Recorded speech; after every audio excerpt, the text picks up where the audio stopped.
2025-26 വർഷത്തെ ബജറ്റ് വിഹിതം നൽകാത്തതിൽ ചുങ്കത്തറ പഞ്ചായത്തിലെ ജനപ്രതിനിധികൾ പ്രതിഷേധിച്ചു.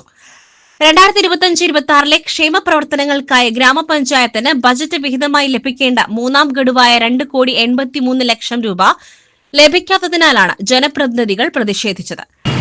കേരളത്തിന്റെ ചരിത്രത്തിലാദ്യമായി ഇന്ത്യയുടെ ഭരണഘടന 73-74 ചട്ടം ഭേദഗതി ചെയ്തതിനു ശേഷം കേരളത്തിന്റെ ചരിത്രത്തിലാദ്യമായി ഒരു മൂന്നാം ഗഡു തരാത്ത ഒരു സർക്കാർ 1ഉം 2ഉം ഘട്ടങ്ങളായിട്ട് മാർച്ച് മാസങ്ങളിൽ കഴിഞ്ഞ പദ്ധതിയുടെ മെയ് മാസം ഫസ്റ്റ് ഗഡുവും ആഗസ്റ്റിൽ സെക്കൻഡ് ഗഡുവും ഡിസംബറിൽ 2ാം ഗഡു 3ാം ഗഡുവും തരേണ്ട സർക്കാർ കഴിഞ്ഞ വർഷത്തെ ഭരണത്തിൻ്റെ സർക്കാർ 3ാം ഗഡുവായിട്ട് ഒരു ചില്ല് കാശ് തരാത്തത് കൊണ്ട് ഈ നാട്ടിലെ ചുങ്കത്രയിലെ ഭിന്നശേഷികളുടെ സ്കോളർഷിപ്പുകൾ, പട്ടികജാതിക്കാരൻ്റെ ലാപ്ടോപ്പുകൾ, പട്ടികജാതിക്കാരൻ്റെ സ്കോളർഷിപ്പുകൾ, അതുപോലെ തന്നെ കർഷകരുടെ വന്യമൃഗസംഘത്തിനുള്ള സോളാർ ഫെൻസിംഗ് ഉൾപ്പെടെയുള്ള കാർഷിക മേഖലയ്ക്ക് ക്ഷീര കർഷകർക്ക് ആവശ്യമായ പാലിന് സബ്സിഡി, അതുപോലെ തന്നെ കാലിന് സബ്സിഡി, ഒരുപാട് പദ്ധതികളാണ് തുടങ്ങിക്കൊടുക്കുന്നത്.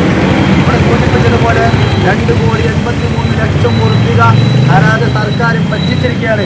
കേരളത്തിൽ 2,700 കോടി രൂപയാണ് ഈ സർക്കാർ നൽകാനുള്ളത്.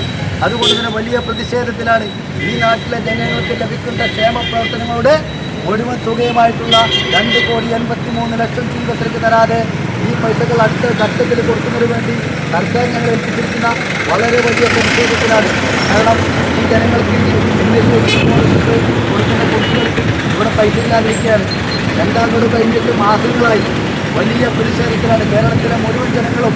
2,700 കോടി രൂപ ഈ കേരളത്തിന് ലഭിക്കാനിരിക്കുകയാണ്.